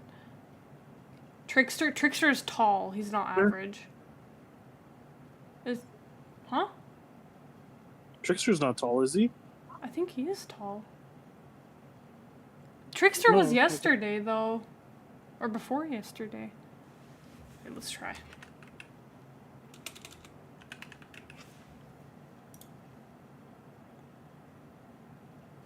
Yeah, okay. Trickster has a 44-meter tear radius.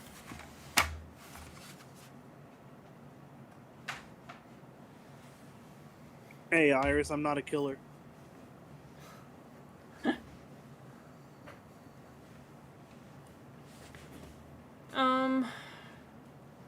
Came out after 2021. After Trickster. Unknown? Unknown. Oh yeah, because it's melee ranged as well. Could it be the unknown? It is the unknown! Nice. I'm so big brained. Yeah, it couldn't have been Lich, because Lich is tall as fuck. Emoji. An arrow. What the fuck, game?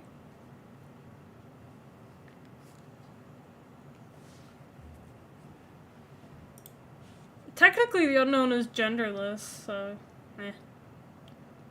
I guess his default skin is male. Arrow. Who the fuck could an arrow be? Right.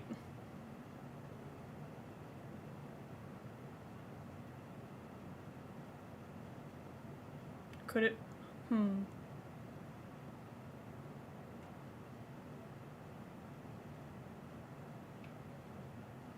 An arrow?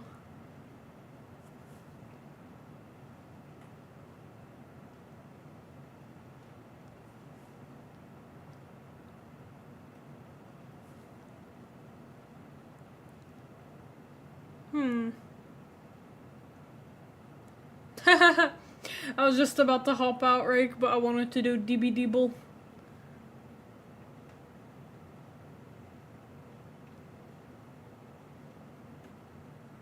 Oh, yeah, Pyramid Head? That's a good guess. Oh, Executioner. It is not the two swords. Swords.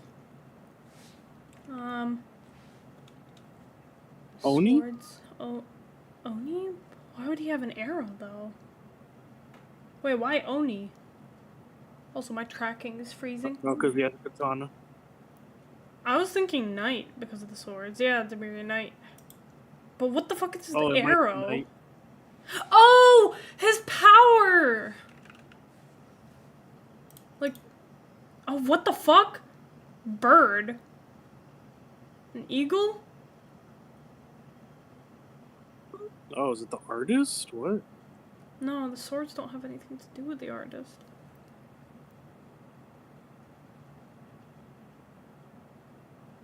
White knight? No, right knight. Also, hi, honey. An eagle, swords, and an arrow. An eagle. Why would this be the artist? What the fuck could the... No, I don't think it's the artist, but who else has anything to do with a bird?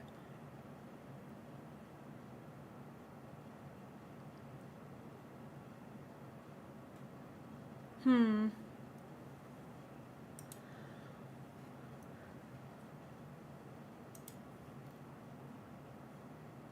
have one more guess. So, an eagle, an eagle.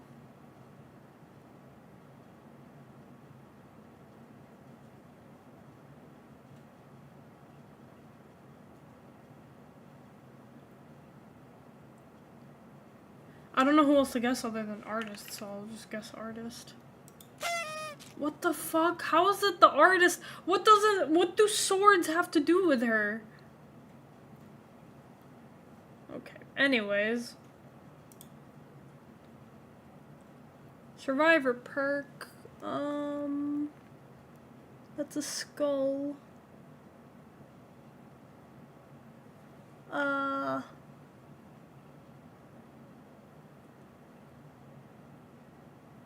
just ate the biggest fucking kebab of my life. Damn, nice.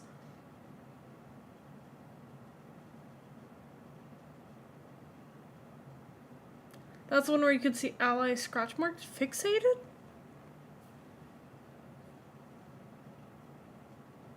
Oh, ally scratch marks, the Hattie perk. I don't know her perks.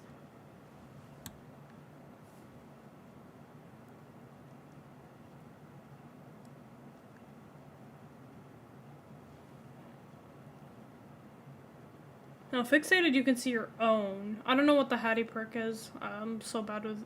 I forget Hattie exists.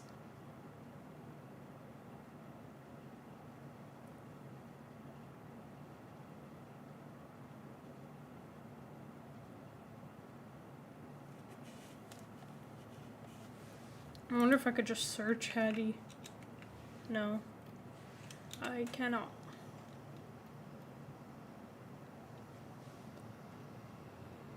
Well, I don't know what it's called, so...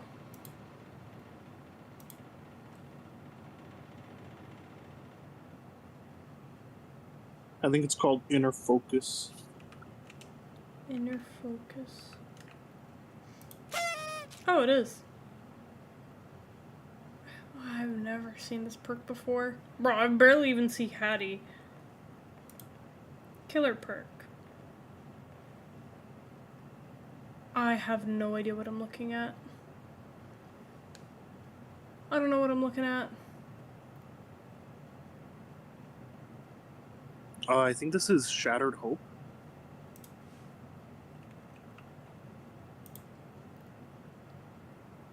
Oh, it does look like that, but no, it's not.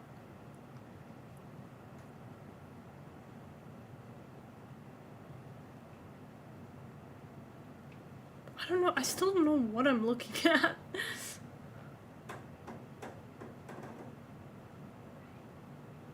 Wretched Fate?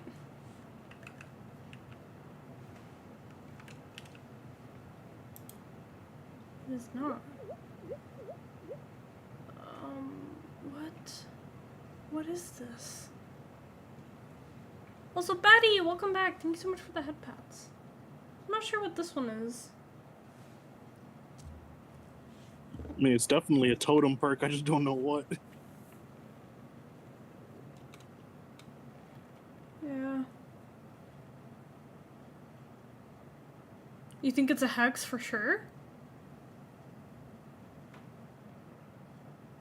I don't know if it's a hex, but it's something to do with totems.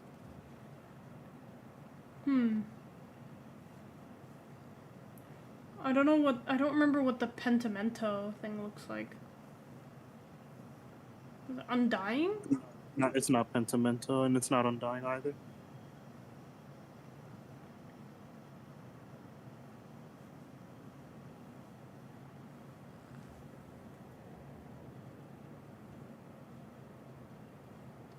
Let's just pass, I guess.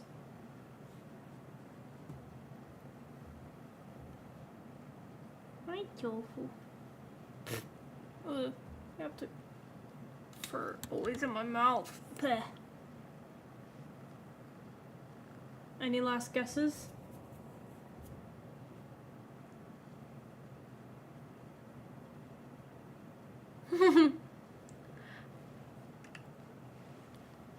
Fuck it.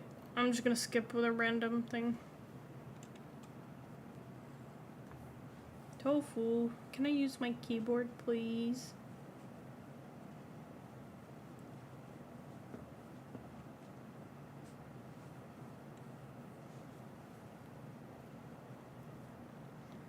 I'm just gonna pass with a random perk. Tofu, let me use my keyboard. Maybe Tofu knows the answer.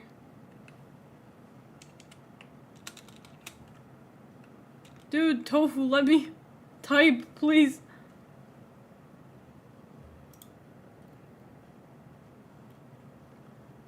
What is this? I don't know this perk. I wish there was a skip button.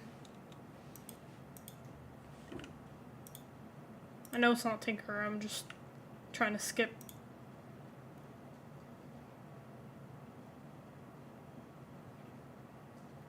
Oh, it's a Death Slinger perk. That's the final hint. What are his perks? He has Gearhead? What the fuck are his perks? I only know Gearhead. Deadman's Switch and whatever the last one is.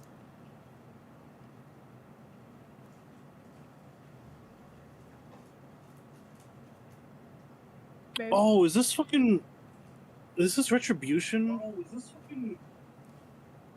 Retribution. Is it a hex? Yeah, Hex Retribution.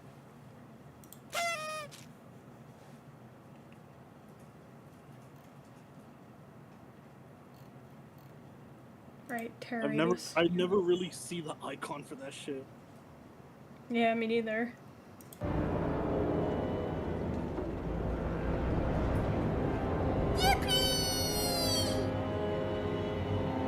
Oh, this is,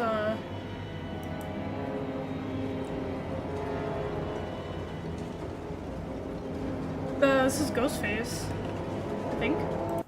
Yeah.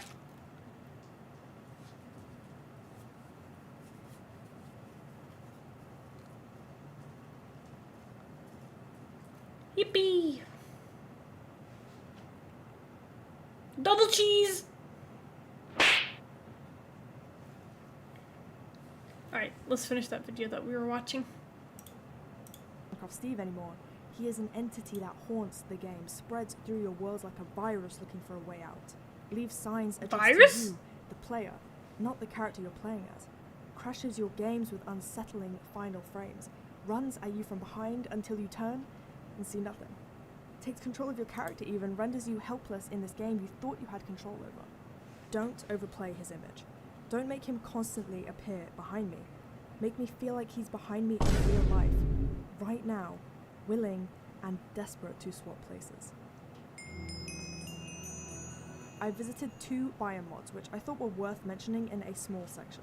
What the fuck is Environment this? is a huge factor in the building of atmosphere, so whilst these mods weren't overt horror experiences, they still have creepy aspects which are worth considering if we want to understand horror, and if we want to understand what makes an effective mod experience. First off, let's cover the Undergarden. This mod highlights undergarment? how important it is to make the scary mobs fit into the art style of Minecraft, because I think most of these dudes work well within the style and look like something I'd see in future updates. Yes, they're strange creatures from another dimension, but they still look like they belong in the game. This, therefore, improves the experience. It doesn't feel glaringly like a mod, it feels like something I could really experience in vanilla. Like the Nether, which isn't something I delved into last video. I don't even know why, guys. I think I just forgot the Nether existed. But like the Nether, this dimension also has great horror elements. Fair. It unsettles you through otherworldly visuals, and by placing you in an environment you're not suited for. Like caves too, to survive in this place we need to use tools and move with caution. You don't know which enemies are going to come after you, or which hole in the ground will lead directly to your death. When developing an environment of fear, you need to keep the player on edge, present them with unknowns, and keep them cautious. So when I do stumble across this disgusting fleshy biome, I'm hesitant to be on the ground. I'd much rather stay safe on the treetops than face whatever enemies are lingering down below, because down there, I am not welcome.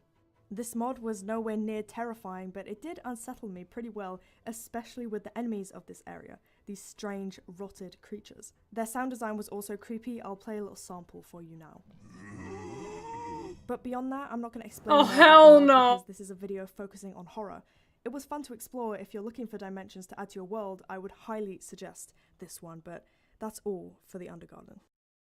In this mod, dimensional pockets are added, and you can access them through portals you find in the overworld. There's a large range of dimensions you can find, and in them there's some decent loot and unnerving visuals. If you die though, you get sent to Limbo, which is where the horror shines. Along with the visuals in Limbo, it had some great auditory flares. Even though nothing Bro, I was thought coming that was after me, I had tofu the for a deep second. sensation that something was. I was just waiting for one of these entities to morph into something terrifying. I think the other realms were similarly well made, though they were less scary. Most of them gave off this liminal space vibe, which has been popular in horror recently, but it is overdone, and not many get it right. Adding a violent dweller entity to the backrooms ruins what the backrooms is. The whole idea is that you feel that dreadful feeling that you're not Yes, alone. I've Maybe always not, felt that but way it about should the never be stupid like confirmed to you liminal via space in-game games that gameplay. add all And these this mod like doesn't do that, so monsters I'd in say them. it Like, does the no, liminal you're thing ruining very the well. feeling of The what only liminal quote-unquote space enemy is you see supposed the to give. monolithic eyes, which are intimidating and scary, but they don't attack you or get dumbed down into some slop dweller design, so I like them. However, I do think the Limbo is overused. I did enjoy this mod, and I did enjoy exploring these strange little realms, but it did become tedious, and the atmosphere was lost after the 20th time I fell into the abyss and had to jump around to escape. It is creepy and well designed, but because I'm constantly being thrown in here due to the trap levels, it loses that spooky factor way too quickly. Remember my point about overplaying your hand in part 1. It's very important that you don't. As per the last biome, I won't go deeply into the rest of this mod as it isn't inherently horror. I think the main draw actually is the fact you can make your own pocket dimension, and it adds a simple but fun mechanic to the overworld. I think it does subtle horror well, and if it wanted to go full horror, it could definitely do so. There is a lot to learn here in terms of environment. Now, these biome-based mods are way less popular than the creature mods because the dweller is what blew up online, not some scary forest. I only played these two, but I'd like to give an honourable mention to Alex's Caves, which you guys mentioned a lot. Unfortunately though, my dying laptop could not run this mod. It literally felt like it was about to explode, so yeah, I wasn't going to test that. When I can afford a PC later this year, you'll hear my opinion, but for now, I'll say, yeah, it looks cool and I wish I could try it. Let's move on then to the final section of the video where I'll cover the Broken Script, a mod that's gone through a bit of controversy but is still highly recommended by pretty much everyone. Before we get into this, now's a good time to remind you to subscribe and join the Discord. Please do if you're enjoying the video. And check out the Twitch as well if you're feeling generous. We'll be doing a Subnautica playthrough at 1,000 followers, so I think someone is going to piss my pants during that. I don't know who, and I'm not going to point fingers, but I'm saying it's a real possibility. As I mentioned in the Herobrine section, this mod is ARG based. I think it tries to place you in the shoes of an ARG protagonist. Someone who's picked up a copy of Minecraft that's broken. And to preface this before I go any further, yes, I thoroughly enjoyed this mod, but it's not without its flaws. I'd also like to quickly go over why it got banned, though it may be back up by the time this video comes out, so let me know in the comments if it is. Basically, as an ARG experience, the developer made it so the game can mess with your computer. Not in any malicious way as far as I'm aware, but it could add text files and shut down your computer entirely. Neither of these things happened to me, but it is Fun. in Still would not Windows that closing shit, bro. improperly can cause problems, and you could have also lost documents or projects that went unsaved in the background as you played the mod. I personally never don't have trust an issue this. with adding text Yeah. files as an ARG experience. I actually think it's a cool addition. But yes, you don't want to lose documents or have your Windows messed up because of a Minecraft horror mod. I know there's been a lot of fear-mongering and clickbaiting due to this ban, but that's the actual story. Well, as that far was as I'm aware. short-lived, If I'm missing tofu. anything, please let me know. I could be out of the loop. Anyway, without further ado, let's get into my personal experience. This mod almost perfects the atmospheric build-up that I keep referring to. You know from the get-go that something is wrong as you get the message that null joined alongside a cave noise, but then that's that. From this move alone, dread has been enabled and you're on edge constantly waiting to see what this null does. And alongside this initial joining message, you have other things presenting the idea that something is wrong, something's broken. Take the literal loading screen, for example. This What was the so well fuck? done that it made me wonder whether it was the mod or my game had actually messed up somehow. It took me out of the game and laid the groundwork for paranoia, not just dread. There's also the strange mixture of old and new textures in the game, and a wide variety of events that can happen.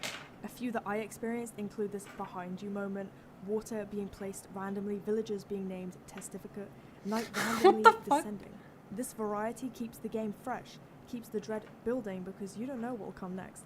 There isn't a formula to the horror that you can learn within a few days. There's a constant barrage of unsettling events that leave you dreading every move you make. The jump scares then are very well earned. I think I experienced like 4 or 5 in 10 hours of playing. It's not spammy or in your face, it's an earned alleviation to the fear the mod creates over hours of gameplay.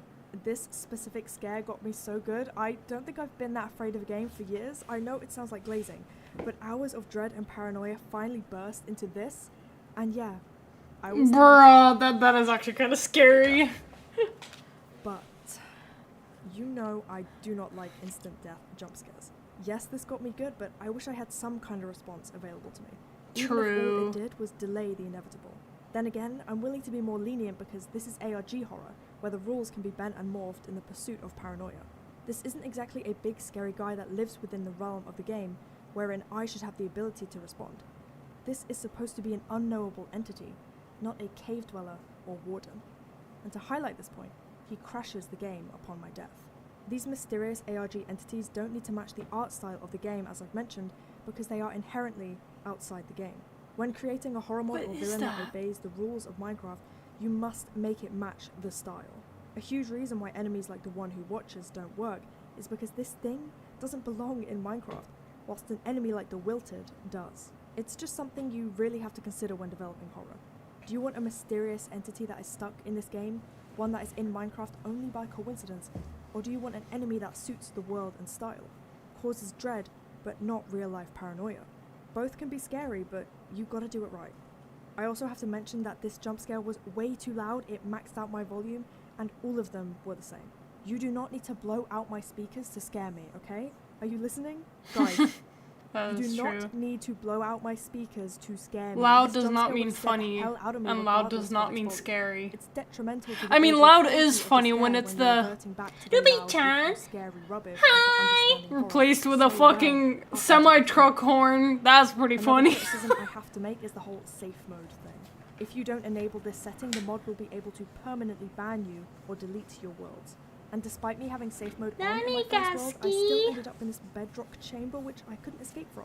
It was initially an interesting event, but after running around for over 10 minutes... Scary T-Pose yeah, Minecraft monster. It is ARG horror, so messing with your worlds like this is understandable, but it doesn't add anything to the fear.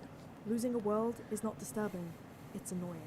Maybe it could be fun to temporarily ban you, and when you rejoin there's a unique event, some Yeah, sign just in being your house, fucking something banned from awry, your own world. but just throwing worlds away is not scary in the slightest.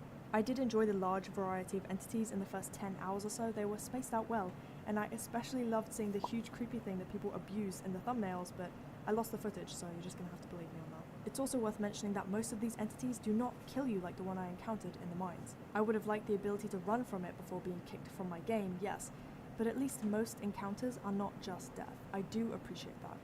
However, here is where my biggest criticism comes in. After hours of gameplay, it started to feel like random entity simulator. The thing is, with ARG horror, there kind of needs to be a story. Vague and abstract, yes, but there need to be dots I can connect, even if it's just like 3 dots. Like 3? Yeah, okay. There must be a line I can follow, some connection between entities, not an explanation, not an info dump, but something that'll make me play on after I've become desensitized to the initial Oh my god, terror. the old cobblestone I think this mod texture. has a lot of potential, and I hope the developer continues despite the controversy. I hope they learn from it, and if they're watching this, I hope I made some points that resonate. It was a great experience for a long time. I just wish there was a little more to round it out as an ARG experience. But this mod is the only one I can say stuck with me. It provided lasting fear, an experience I will not forget easily, and I do recommend it for that. Well done, congratulations, this is something special, and I would suggest everyone watching give it a try whenever it's back up. Thank you everyone for watching. Having to build 10,000 Minecraft houses was very tedious. I think I'm gonna need a long break from this game after I get this video out. I'd like to say again that these videos are in no means trying to put down mod creators. It's hard work, and tons of enjoyment has come from mods I personally didn't like, because at the end of the day, these videos are just my opinion. Take everything I say with a huge, humongous grain of salt. But these videos have been doing so much better than I thought they ever would, and that's due to you guys, all your comments, your likes, and your support. I have a lot more content in the works, some Dark Souls 2 and Elden Ring content in particular, and I do talk about it often on Twitch and the Discord, so if you want to come be a part of the community, the links are in the description and the pinned comment if you prefer that method. That's all for today then, so thank you again, remember to subscribe, and I will see you all in the next video. Goodbye. Alright, I think this is a good point to end stream since I've